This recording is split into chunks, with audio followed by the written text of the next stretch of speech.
Hruščovam savulaik bija kukurūza, Brežņevam BAM, Baikāla Amūras maģistrāle, Gorbačovam perestroika, un tagadējam Krievijas prezidentam Dmitrijam Medvedevam varētu teikt ir Skolkova.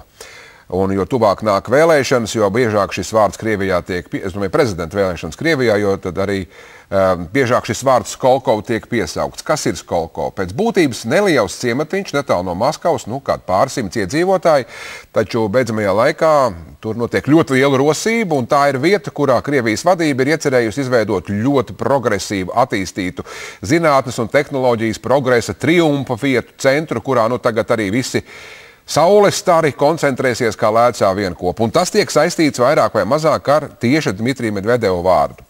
Vai ambīcijas ir piemēram tādas, ka varētu 21. gadsimtā ar šādu tehnoloģiju centru un zinātnes centru Krievija apsteigt Ameriku? Šīs prognozes un šīs ambīcijas būtu jāvērtē diezgan delikāti. Tur tā, lai tiktu ar šīm tehnoloģijām un zinātni tik veiksmīgi galā nepietiek ar lielu naudu un lielām ambīcijām, ir vajadzīgs kaut kas arī vairāk, jo tā nekas uzreiz uz vietas nerodās. Taču, vai Krievijas Skolkovas, šīs jaunais zinātnes centrs, var kļūt par tādu kā bāzes vietu Dmitrija Medvedeva priekšvēlēšanu platformai, ja viņš kandidēs? Raudzīsim, skatīsim, taču sākumā mēs pastāstīsim, kas īsti ir Skolkova un kāda tā gribētu kļūt. Par to vairāk Āris Jansons.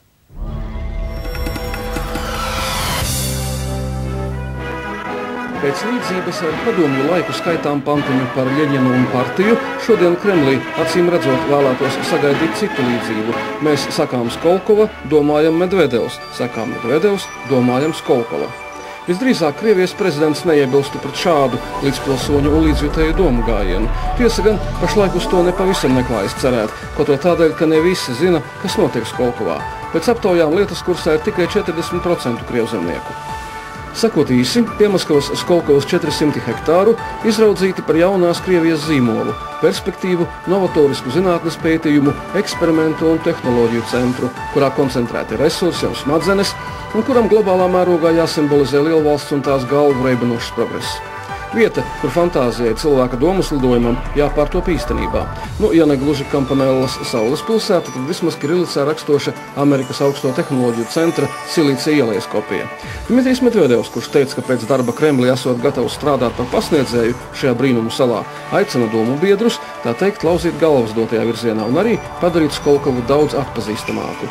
Paredzēts, ka Skolkova sastāvēs no 5 ciematiem, katrs atbilstoši Medvedeva akcentētam attīstības virzienam – informāciju tehnoloģija, biomedicīna, enerģētika, kosmosa un kodolpētījumu pagasti. Lēš, ka Skolkovas celtniecība izmaksās ap 3,6 līdz 4,3 miljardi dolāru, summu, ar ko pietiek 2 metro līniju būvē Maskavā. Projekts jāpabeidz 2015. gadā, pirmajām ēkām jābūt gatavām šoziem. Zinātniekus, idejas un finansējumu Skolkova labprāt pieņem no ārvalstīm.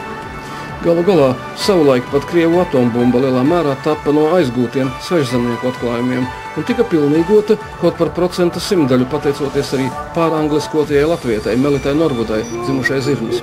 Par nākotnes pilsētas Skolkovas seju izraudzīta cita sieviete, rudmataina padomju fantastikas filmas varone Aļisja Siļezņova. Tikko jaunatklājuma pilsētas modernizācijas un aizbildniecības padomē priekšā celts reklāmas rullītis Alise Skolkovā 2023. Tajā animācijas žanrā veidotā rudmate izpilda dažādus mājas uzdevumus, piemēram, ar teksta vizualizācijas palīdzību no datora izdabū laukā ziloni un palaiž raķeti. Parādās uzraksts nākotnes priekšnojautas. Kremlim lojāls režisors jau gatavs tapināt veselu animācijas seriālu par Skolkovas Alisi un pēc tam pat pilnmetrāžas spēlfilmu.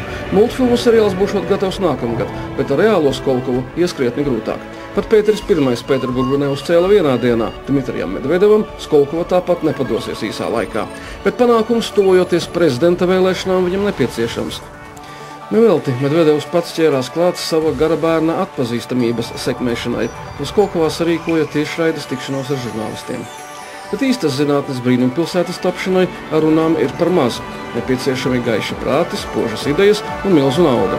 Savulaik Maskavas sirdī mita lielvalsts vadonis, kuru fantasts Herberts Vels nodēvēja par Kremļa sapņotāju. Vairums no mums uz savas ādas izbaudīja viņa atžgādno sapņojumu iespaidu. Novēlēsim šā brīža Kremļa sapņotājiem sekmēt tādus lielvalsts sasniegumus, par kuriem varētu priecāties ik viens no mums, ne postīšanā, bet jaunradē. Tad gan, izdzirdot vārdu Skolkova, mēs labprāt nodomāsim Medvedevs.